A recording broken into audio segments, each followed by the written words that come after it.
आप सब लोगों को मेरा नमस्कार। इस वक्त देश बहुत गंभीर संकट से गुजर रहा है।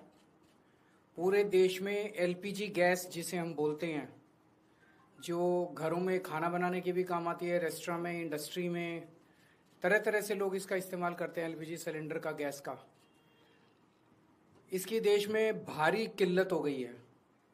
और उसका कारण है कि पूरे देश में जितनी डेली प्रोडक्शन होती है उसकी 50% प्रोडक्शन कम हो रही है, 50% प्रोडक्शन कम हो रही है।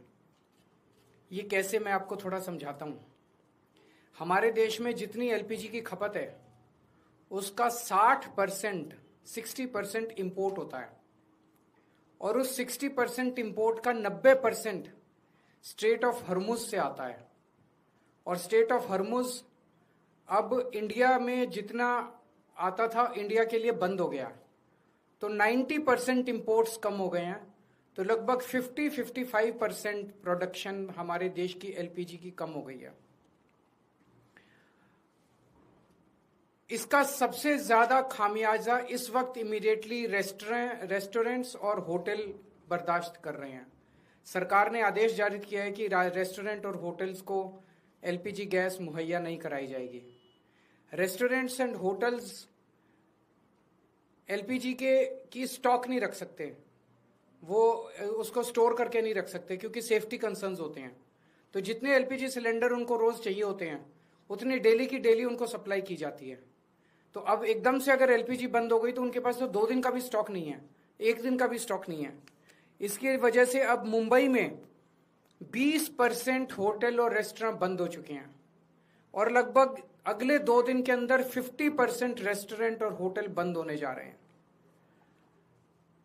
तमिलनाडु में लगभग 10,000 होटल और रेस्टोरेंट्स बंद होने की कगार पे हैं।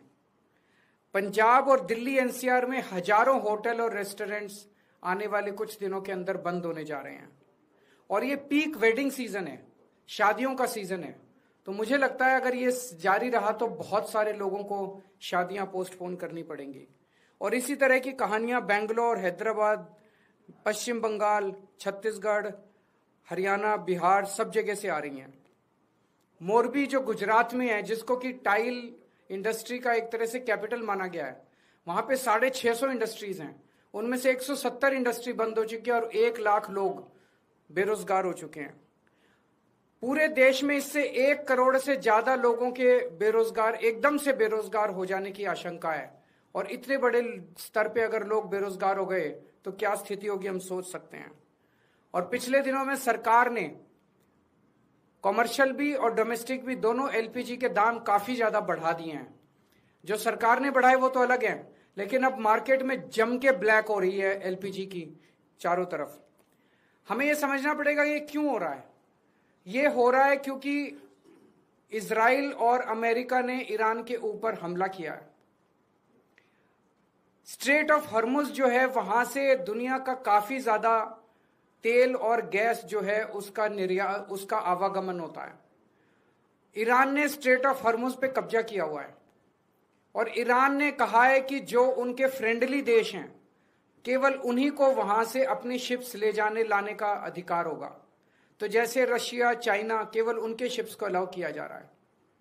इंडिया ने सबसे बड़ी, प्रधानमंत्री मोदी जी ने सबसे बड़ी गलती जो की है वो ये है, किसी भी युद्ध के अंदर जब हमारा कोई स्टेक ही नहीं है, हमें किसी भी पक्ष का साथ नहीं देना चाहिए था, हमें न्यूट्रल रहना चाहिए था। नॉन अलाइंड पॉलिसी भारत की विदेश नीति पिछले 75 साल से चली आ रही थी, जिसको प्रधानमंत्री ने चंद दिनों के अंदर डिमोलिश कर दिया। वो जाके सीधे इजराइल और अमेरिका के साथ खड़े हो गए, ईरान के खिलाफ खड़े हो गए। युद्ध शुरू होने के 1 दिन पहले उन्हें इजराइल जाने की क्या जरूरत थी? युद्ध शुरू होने के 1 दिन पहले उन्होंने नेतन्याहू को झप्पी पाने की क्या जरूरत थी? ये करके उन्होंने पूरे देश को संकट के अंदर डाल दिया है। और वो ऐसा क्यों कर रहे हैं ये हमारी समझ के परे है। आज तक भारत ने कभी भी अंतर्राष्ट्रीय स्तर के ऊपर ना इस साइड का पक्ष लिया ना उस साइड का पक्ष लिया। इवन कोल्ड वॉर के जमाने में भी जब जो 2 पोल्स होते थे दुनिया के, उस वक्त भी भारत जो है नॉन अलाइंड मूवमेंट का पक्षधर था, तब भी हमने किसी का पक्ष नहीं लिया।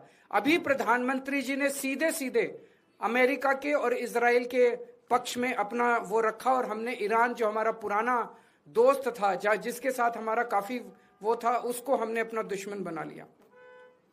140 करोड़ पिछले कुछ दिनों में, पिछले कुछ महीनों में, पिछले 1 साल से हम देख रहे हैं किस तरह से प्रधानमंत्री मोदी जी सीधे सीधे, ऐसा लगता है मेरे को ये शब्द इस्तेमाल करते हुए बेहद शर्म महसूस हो रही है, प्रधानमंत्री मोदी जी ट्रंप के गुलाम बने हुए हैं।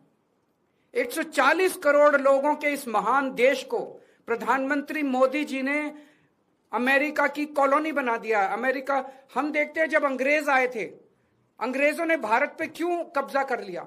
अंग्रेजों ने भारत पे कब्जा किया था क्योंकि उस वक्त हमारे देश के अंदर शासन करने वाले जितने राजा थे वो कमजोर थे, उनको ब्लैकमेल किया जा सकता था, उनको खरीदा जा सकता था, उन पे अटैक करके अंग्रेजों ने कब्जा कर लिया।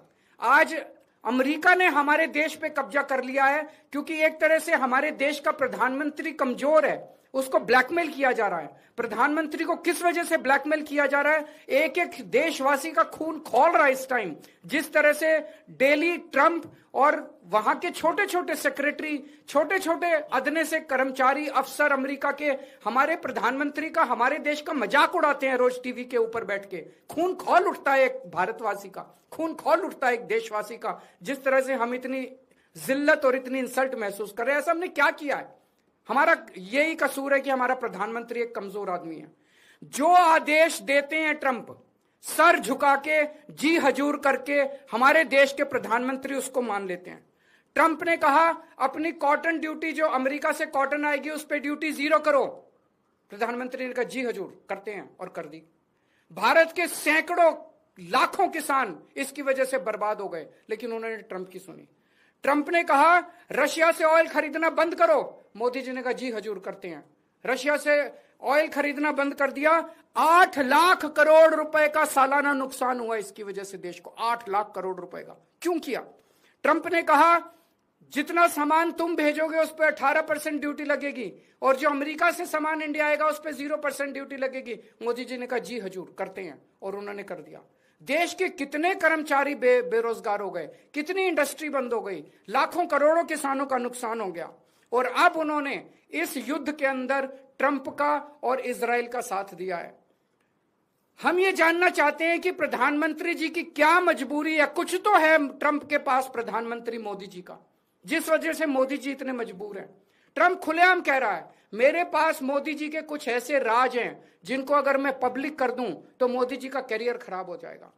अगर मोदी जी को लगता है कि कुछ ऐसी शर्मनाक बातें हैं ट्रंप के पास जिनको पब्लिक में आने से उन्हें नुकसान होगा, वो इस्तीफा दे दें, पर देश के साथ खिलवाड़ ना करें। कोई और बच जाएगा प्रधानमंत्री। अगर उन्हें अपने जो उनके सीक्रेट्स हैं ट्रंप के पास, उसके पब्लिक होने से डर लगता है, वो इस्तीफा दे दें, पर देश को बर्बाद ना करें। 1947 में हमारा देश आजाद हुआ, उस वक्त हमारा देश इकोनॉमिकली और कई चीजों में बहुत कमजोर था। इसके बावजूद पूरी दुनिया में भारत की एक इज्जत थी, पूरी दुनिया के अंदर भारत का सम्मान होता था। 1971 में जब सीधे सीधे अमेरिका ने धमकी दी थी इंदिरा गांधी जी को, तत्कालीन प्रधानमंत्री को, कि अगर तुमने पाकिस्तान पे हमला किया तो अमेरिका भारत पे हमला कर देगा। इंदिरा गांधी ने अमेरिका की एक नहीं सुनी, हमने पाकिस्तान पे हमला करके बांग्लादेश को आजाद कराया। वो एक जमाना था जब भारत चौड़ा होकर पूरी दुनिया के अंदर चल। आज हमारे देश के प्रधानमंत्री मोदी जी ने भारत का सर झुका दिया है पूरी दुनिया के अंदर। हम चाहते हैं कि ये पॉलिसी, फॉरेन पॉलिसी इस तरह की ना की जाए, हमें अमेरिका का गुलाम ना बनाया जाए, ट्रंप के सामने नतमस्तक ना हुआ जाए, और देश की विदेश नीति हमारे भारत के क्या इंटरेस्ट्स हैं उसके हिसाब से बननी चाहिए, ना कि प्रधानमंत्री जी की मजबूरियों और कमजोरियों की गुलाम होनी चाहिए। अगर आपके 1-2 प्रश्न। हाँ जी, हाँ। तो उन्होंने सारा बंद कर दिया ना, सारी होटल बंद कर दिया,